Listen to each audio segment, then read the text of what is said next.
ہوگی جس نے اپنے ماں باپ کی عزت کی ہوگی، ورنہ مالک میں دینار کا وہ بیان کرتا واقعہ کہ میں طواف کعبہ کر رہا ہوں اور لبیک اللہم لبیک کی آواز آ رہی ہے۔ میں نے دل میں کہا کریم کہ آج اس طرح مخلوق میں کوئی ایسا بدبخت بھی ہے کہ جس کی تم نے لبیک قبول نہ کی ہو؟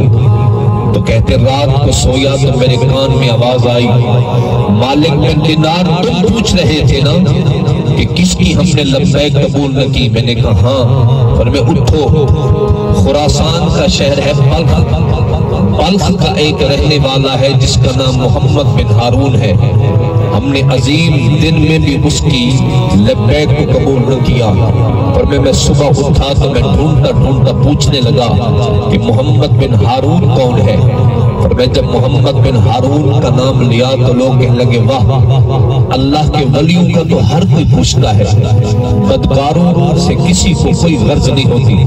میں نے کہا ولی اللہ؟ اس نے کہا محمد بن ہارون جیسا پورے بلخ میں متقی کوئی نہیں، تو دن کو روزہ رکھتا ہے، رات کو نمازیں پڑھتا ہے، ہر سال کو عمرے کرتا ہے۔ میں نے سمجھا شاید خواب دیکھنے میں مجھے غلطی ہوئی، میں دوسری رات سویا تو پھر خواب آیا، تعجب نہ کر جسے دنیا ولی کہہ رہی ہے ہم نے اس کی لبیک کو قبول نہیں کیا۔ پر میں صبح اٹھا تو میں ڈھونڈتے گیا، کیا دیکھتا ہوں جنگل کے کنارے پر ایک شخص رکوع کی حالت میں کھڑا ہے، سبحان ربی العظیم کا ورد کر رہا ہے، اس کا بازو کٹا ہے اور سینے کی ہڈی میں سوراخ نکل کے زنجیر لٹکی ہوئی ہے۔ کہتے ہیں جب میرے قدموں کی آہٹ کو سنا تو اس نے جلدی سے سلام پھیر کر پوچھا من انتا، تو کون ہے؟ میں نے کہا میں جو بھی ہوں تیرے بارے میں نے خواب دیکھا ہے، کیا محمد بن ہارون تو ہے؟ اور میں بس خواب کا سننا تھا اس کی دھاڑ نکل گئی۔ اس نے کہا یا فارج الہم و یا کاشف الغم یا مجیب الدعوات یا قاضی الحاجات، اے غموں کے ٹالنے والے، اے دعاؤں کے سننے والے، اے مصیبتوں کے ٹالنے والے، کہ تو نے اب تک مجھے معاف نہیں کیا؟ کہ اب تک بھی میری خطا کو تو نے نہیں بخشا؟ میں نے پوچھا خطا کیا ہے تیری؟ اس نے کہا بندے خدا مت پوچھ، اتنا تو زمین کی وسعت بھی نہیں ہے جتنا میری بڑی خطا ہے، اتنا آسمان کی وسعت بھی نہیں جتنا میری بڑی خطا ہے۔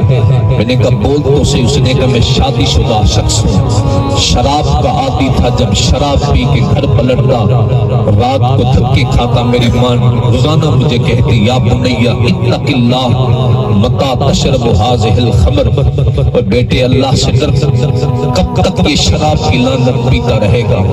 کب تک اللہ رسول کو ناراض کرتا رہے گا؟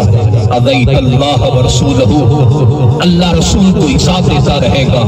اور میں ایک رات میں نشے کی حالت میں گرتا پڑتا آیا، میری ماں نے معمول کے مطابق مجھے نصیحت کی اتق اللہ، پر میں نے ماں کو دھکا دیا، میری ماں کے الفاظ نکلے ویلک اللہ تجھے برباد کرے، اور میں نے ماں کے سر کے بالوں سے پکڑ کے ماں کو تھپڑ مارا اور گھسیٹتا ہوا میں نے جلتے ہوئے تنور میں ماں کو ڈال دیا۔ میری ماں چیختی رہی، چلاتی رہی، مجھے رحم نہ آیا، بیوی نے مجھے بند کر دیا کمرے میں۔ صبح نشہ اترا تو میں نے کہا باپ دروازہ کھول، اس نے کہا نہیں۔ میں نے کہا ماجرا کیا ہے؟ اس نے کہا ظالم تم نے گناہ عظیم کما لیا۔ اور میں نے دیکھا دروازہ توڑ کے میری ماں جل کے کوئلہ ہو چکی ہے، جس ہاتھ سے میں نے ماں کو تھپڑ مارا بازو کاٹ دیا۔